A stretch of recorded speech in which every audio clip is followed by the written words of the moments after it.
ನಮ್ಮ ರಾಜ್ಯದ ಪ್ರತಿಷ್ಠಿತ ಉದ್ಯಮಿ ಕಾನ್ಫಿಡೆಂಟ್ ಗ್ರೂಪ್ನ ಮ್ಯಾನೇಜಿಂಗ್ ಡೈರೆಕ್ಟರ್ ಹಾಗೂ ಚೇರ್ಮನ್ ಸಿ.ಜೆ. ರಾಯ್ ಆತ್ಮಹತ್ಯೆ ಮಾಡಿಕೊಂಡಿರುವಂಥದ್ದು.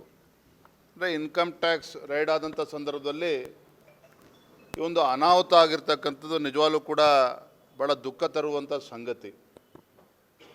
ನಾನು ಈ ಸಂದರ್ಭದಲ್ಲಿ ಅವರ ಕುಟುಂಬಕ್ಕೂ ಕೂಡ ಸಾಂತ್ವನವನ್ನು ಹೇಳ್ತಾ ಧೈರ್ಯವನ್ನು ತಡಿತಕ್ಕಂಥ ಶಕ್ತಿ ಆ ಭಗವಂತ ದಯಪಾಲಿಸಲಿ ಅಂತೇಳಿ ಪ್ರಾರ್ಥನೆ ಕೂಡ ಸಲ್ಲಿಸ್ತೇನೆ. ಇದರ ನಡುವೆ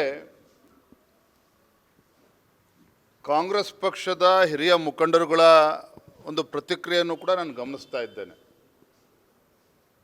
ಉಪಮುಖ್ಯಮಂತ್ರಿಗಳಾಗಿರುವಂತಹ ಡಿ.ಕೆ. ಶಿವಕುಮಾರ್ ಅವರು ಕಾಂಗ್ರೆಸ್ ಪಕ್ಷದ ಅಥವಾ ಸರ್ಕಾರದ ಕೆಲವು ಮಂತ್ರಿಗಳು ಶಾಸಕರುಗಳ ಪ್ರತಿಕ್ರಿಯೆಯನ್ನು ಕೂಡ ನಾನು ಗಮನಿಸಿದ್ದೇನೆ.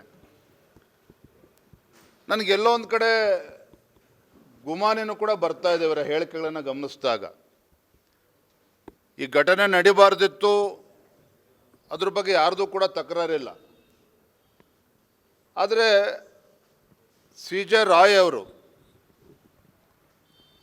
ಪ್ರಾಣವನ್ನು ಕಳೆದುಕೊಂಡು ಕುಟುಂಬ ಅಂತ್ಯಕ್ರಿಯೆಯನ್ನು ಕೂಡ ಇನ್ನೂ ಕೂಡ ನೆರವೇರಿಸಿಲ್ಲ.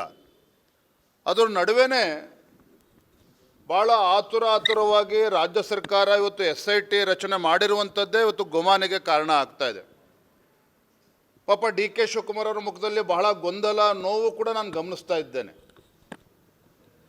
ನನಗೆ ಯಾಕೆ ಗುಮಾನಿ ಬರ್ತದೆ ಅಂತ ಹೇಳಿದ್ರೆ, ನಾನು ಈ ಸಂದರ್ಭದಲ್ಲಿ ಇದನ್ನು ಹೇಳಬೇಕೋ ಬೇಡ ಗೊತ್ತಿಲ್ಲ.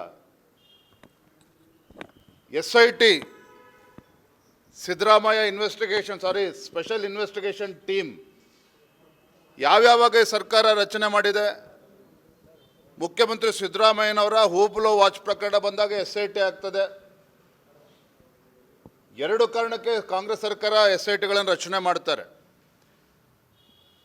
ತಮ್ಮವರನ್ನು ಕಾಪಾಡ್ಕೋಬೇಕು ಅಂತ ಅಂದಾಗ SIT ರಚನೆ ಮಾಡ್ತಾರೆ. ವಿರೋಧ ಪಕ್ಷದವ್ರನ್ನ ಬಗ್ಗಬಡಿಬೇಕು ಅಂತ ಹೇಳಿದಾಗೂ ಕೂಡ SIT ರಚನೆ ಮಾಡಿರ್ತಕ್ಕಂಥ ಅನೇಕ ಉದಾಹರಣೆಗಳನ್ನು ನಾವು ನೋಡ್ತಾ ಇದ್ದೇವೆ.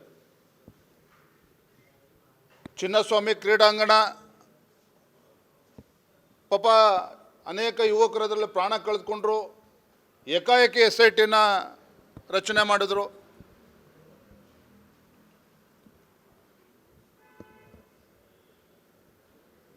SC ಡೆವಲಪ್ಮೆಂಟ್ ಕಾರ್ಪೊರೇಷನ್ ಸ್ಕ್ಯಾಮ್ ಆದಾಗ, ವಾಲ್ಮೀಕಿ ಅಭಿವೃದ್ಧಿ ನಿಗಮದ ಹಗರಣ ಆದಾಗ ರಾತ್ರೋರಾತ್ರಿ SITನ ರಚನೆ ಮಾಡಿದ್ರು. ಯಾಕೆ ಅಂದರೆ ಇವ್ರಿಗೆ ಭಯ ಕಾಡ್ತಾ ಇತ್ತು. It's open and shut case. ಯಾಕೆ ಅಂತ ಹೇಳಿದ್ರೆ ನಮ್ಮ ರಾಜ್ಯದಿಂದ ಹೊರ ರಾಜ್ಯಕ್ಕೆ ಹಣವನ್ನು ಕಳಿಸಿ ಸಾವಿರಾರು ಅಕೌಂಟನ್ನು ಓಪನ್ ಮಾಡಿ ದುಡ್ಡು ಡ್ರಾ ಮಾಡಿರ್ತಾರೆ.